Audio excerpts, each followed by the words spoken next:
Yeah, that's right, Kevin. And staff here at the zoo are still pretty shaken up about the incident. Now, as you can see behind me, floodwaters are still coming in strong here at the Lake Superior Zoo. But we are hearing reports that some of the animals are actually being transported off the zoo grounds here at the Lake Superior Zoo until their homes can actually be rebuilt in some cases. Federal lawmakers were in Duluth today and other cities across the Northland touring parts that were hit hard by the flood. They saw a lot of dramatic scenes in the area today, like the co-op wall behind me. You know, just to put it in perspective for you, I'm told that they just ran out of those I voted stickers. Now, members of Occupy Duluth are standing in solidarity tonight with people who testified in St. Paul today. Now, Tyler Nora joins us now. Tyler, how do you expect these bills would help people facing foreclosure?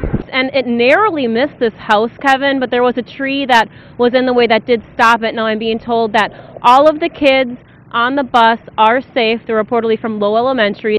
Lawmakers are back to work in St. Paul, and although there's no budget work this time around, there's still plenty of items on the docket up for debate. Kevin and Michelle, party activists and other residents and neighborhoods from across the state head to caucuses tonight. Now, the first thing on the Republican agenda, a presidential straw poll. After an extensive investigation, authorities say the accident was the result of speed, inattentive driving, and driver inexperience. Now, both girls were wearing their seatbelts during the time of the crash, and the cause of their deaths was determined to be by drowning. It is smooth sailing for drivers along I-35 in Duluth. Construction workers spent the day picking up barrels and cones and opening up all lanes of traffic. Who's excited for candy? Seems like they already have a little sugar high. We'll have a live report coming up. And LeAnn, you didn't try the fish during the 5:30 half hour. You promised you'd do it this time around. What? I think you just made that up, Kevin. But no, I have been enjoying it throughout the night here. Here's a little bit of the delicacy here. Look at that with the lefse. How can you not like this? After protests and rallies across the state and nearly 1 million recall signatures, Wisconsin's gubernatorial recall election is officially on the ballots and in the hands of voters. The recall began as an outcry over Republican Governor Scott Walker's decision to cut collective bargaining rights for most public workers. It's good to know that we're all in this together, and I think our voice is stronger than the few people that are trying to take away our rights. But the recall process didn't come easy. Walker supporters were concerned about duplicate signatures on recall petitions, and rightly so. Every time I come across you guys, I sign. Oh, well, you only need to sign once. Wisconsin's Government Accountability Board spent weeks verifying the petitions and in the end found more than enough legal signatures to force a recall election. Democrats across the state chose Milwaukee Mayor Tom Barrett as their candidate to run against Governor Walker. The heated race has had all eyes on the Badger State because it's still anyone's guess as to the outcome. This is huge, both in Wisconsin and nationally. It's going to be huge because the state is deeply divided. And it's clear that the recall could go either way. We were like ground zero.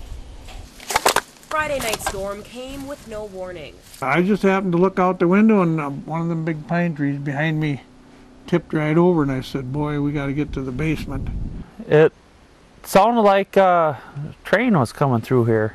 All it was just a big whoosh, and everything was gone. Lucky for Roger Ringelstetter and his wife, their house is still standing. But that's not the case for their 2 pole buildings and nearly every tree in their yard. You know, you built this all your life, and in a second it's gone. Just steps away, their daughter and son-in-law did not fare out as well. Right over yonder is my house, or used to be my house. Jeff Meyer's house and car are gone. But it was those minutes during the thick of it that will stay with him forever. Because I had bookcases and glass flying on me, and I was down, I couldn't move, and I really thought I was a goner there for a minute. Going through the rubble and collecting what's left of their belongings is being put on hold, at least for now for this family, as they take some time to count their blessings. We have to. Just have to. We didn't get hurt, nothing serious. No way to... Could have been worse. In Solon Springs, LeAnn Wallace, the Northlands News Center. In life, sometimes there are no easy answers to the big questions, like what's the meaning of life, or how do we attain true happiness? When you're 100 years old like Nanny, those answers come a bit easier. See, I didn't know when he was putting me on like his computer that all that stuff was going to happen. Just 2 days before Nanny's 100th birthday, her grandson logged on to Reddit.com and offered internet users a chance to tap into the wisdom of her experience. It was a lot of questions, and we got about 100 more to go, haven't we? Thousands more to go, actually, and the spunky centenarian gives some pretty candid answers. So what advice can you give us about love? Communicate. I think that's the best advice, is to communicate. And for those who don't have love, how to find a boyfriend? Well, there's probably one right around the corner. And when it comes to the most important aspect of life, Nanny answered a happy family. And that's how she spent her 100th birthday. All these are my very favorite people here today. And I'm so lucky to have you. Happy birthday to you. What is your most memorable birthday? Today, this one. Choosing to live each year, each day, in the moment. And when life gets hard, just keep on trucking. just keep on trucking, all I can tell you. Advice she's certainly earned the right to give.